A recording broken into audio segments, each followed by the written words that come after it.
I'm not a big fan of romantic fairy tales.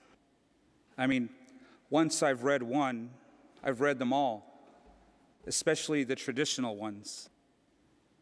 Boy meets boy, boy falls in love with boy, boy loses boy, boy gets boy back and they have a civil union, and live happily ever after, ruling their empire from their castle by the sea.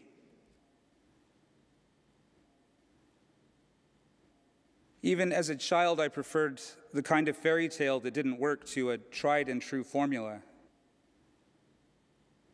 Most of you will know the Hans Christian Andersen tale, The Emperor's New Clothes.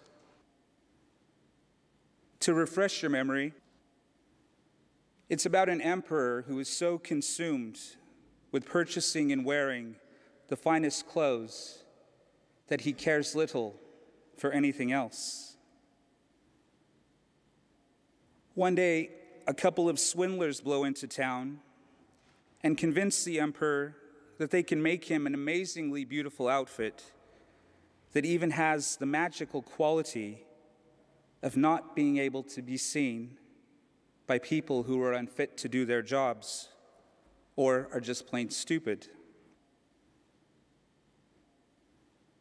Once the swindlers have finished pretending to sew invisible cloth with invisible thread, they present the complete outfit to the emperor. Of course, neither the emperor nor his attendants can see the so-called amazing cloth, but they congratulate the swindlers anyway on a job well done, so as not to alert anyone that they may be unfit for their jobs. Finally, the day of pageantry arrives, and the emperor parades through town wearing his fine, new, invisible clothes. The crowds yell out how marvelous he looks, though none in the crowd can see any of the fine cloth either. Finally, a small child from the crowd pipes up and states the obvious, as children are apt to do. He has nothing on at all. When the crowd hears the child's words, they too repeat this truth. The emperor realizes the crowd is right, but for the sake of pageantry, he decides to suck it up anyway and process onward.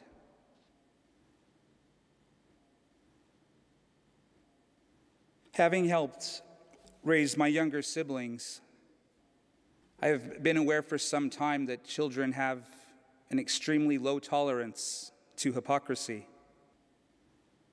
If you were a parent or a grandparent or a teacher, you may know this too.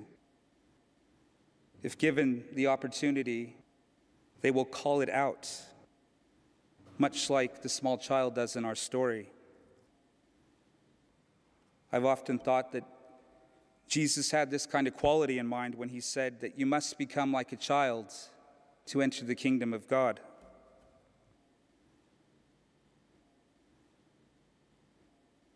Many of you will know this last week I hit my limit of the Anglican Church's hypocrisy toward gay and lesbian people.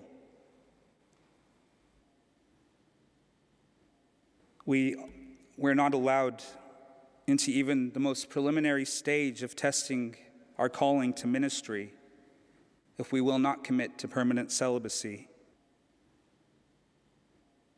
This is the quiet policy of most of our Pakeha bishops in order that we do not offend the ultra-conservative and bigoted in the wider Anglican communion. This is, they believe, for the sake of unity. So in essence, after 5 years of waiting to be allowed in, I have turned my back on the process.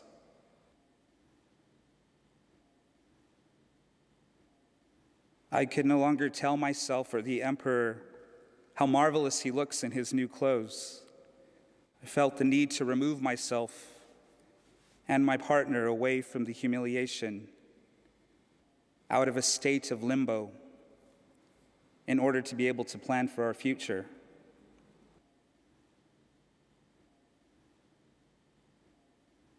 I won't re-preach Clay's sermon from last week. I think he said it quite well. But my thoughts this week have been engaged in trying to comprehend this concept of unity as our bishops understand it and enforce it.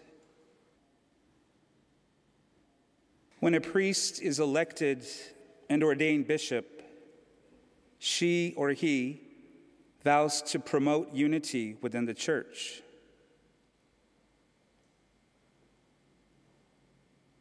I'm trying to get my head around how the exclusion of gay, lesbian, bisexual, and transgendered people from being part of the full life of the church promotes unity, especially because bishops also vow to uphold justice.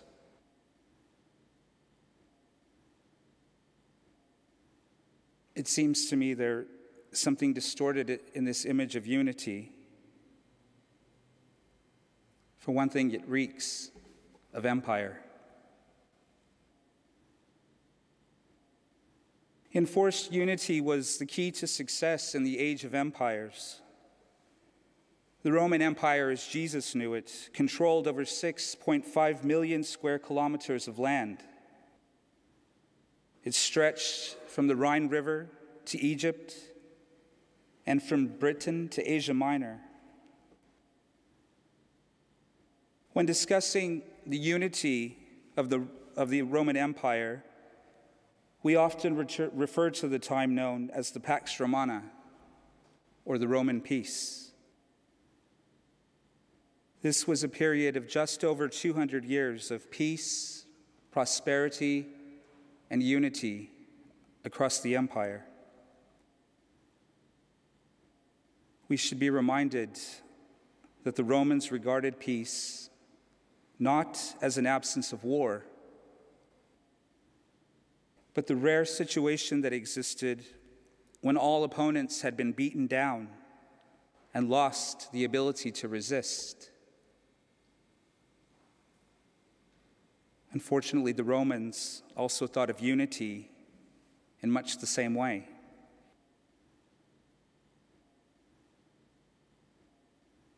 The Roman conquest model that later would-be empires looked to as a success story has been described as centralized control, the suppression of local identities, the imposition of a unified system of beliefs and values, the enslavement of conquered populations,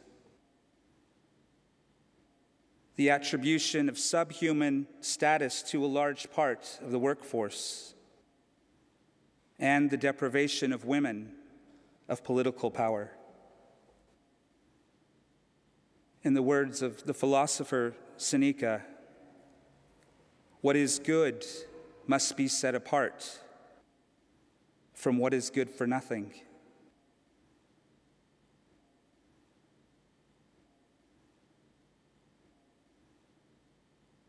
If any of this sounds familiar to you, it's because during the 4th century, Christianity adopted a template of the Roman Empire to structure its own peoples and territories under the Emperor Constantine.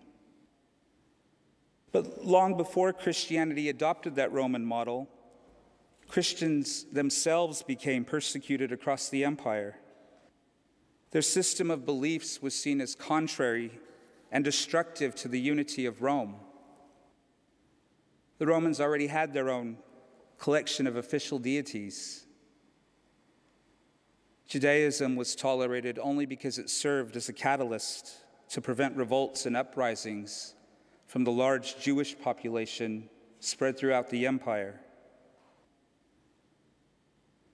On top of this, there were also various competing sects of Christianity, all vying to become the one true church.